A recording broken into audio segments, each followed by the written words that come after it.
Hi there, it's JB, and welcome to a special episode of Retrospective. Apart from looking at old games, I want to look at hardware and software which is designed to play old games today. Playing retro games is popular, so I want to make a series of videos exploring different options of playing them. So today, I'll be sharing my thoughts on the new controller by 8bitdo, the M30 Bluetooth controller. I've bought several controllers from 8bitdo, and I've always been impressed with the quality and support that 8bitdo provide for the controllers in the form of firmware. The reason why this controller's caught my eye though is not only it supports Windows, Mac, Android, Raspberry Pi, Nintendo Switch, but it is a controller with 6 front-facing buttons and 2 shoulder buttons, which means this is great for playing Sega Saturn games as well as Sega Mega Drive games. Before we dive in, let's look at what the controller has. On the front you'll find the main 6 front-facing buttons, A, B, C, X, Y, and Z.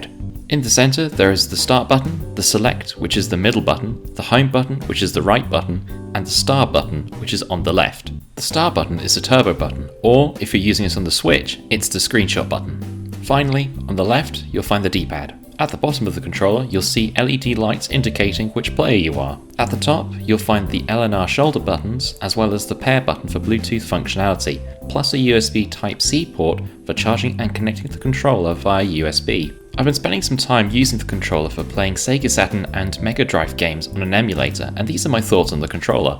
The overall build quality of the controller is excellent. It doesn't feel cheap or about to break. It feels comfortable in the hand as well, with all the buttons in reach. I've got some big hands myself, and I don't feel cramped while using the controller.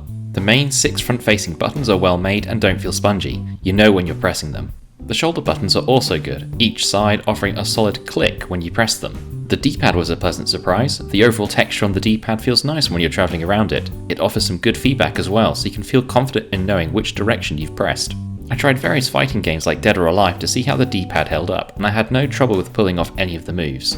I'm mostly using this controller on Windows on a wired connection, and I've had no issues with configuring it with emulators. The controller has been very responsive to my inputs, and I haven't seen any noticeable lag either. Overall, I'm really impressed with the M30. With being able to use the controller with so many different systems and excellent build quality, I'd highly recommend this if you want to play Sega Saturn games or Mega Drive games. If you want to buy it, then the price of the controller is around £25 from Amazon in the UK, or $30 from Amazon in the US. As of this recording, there is a 1 to 2 month delay on Amazon UK at the moment, but Amazon US have the controller in stock. If there is something you'd like to see in the future, leave a comment below.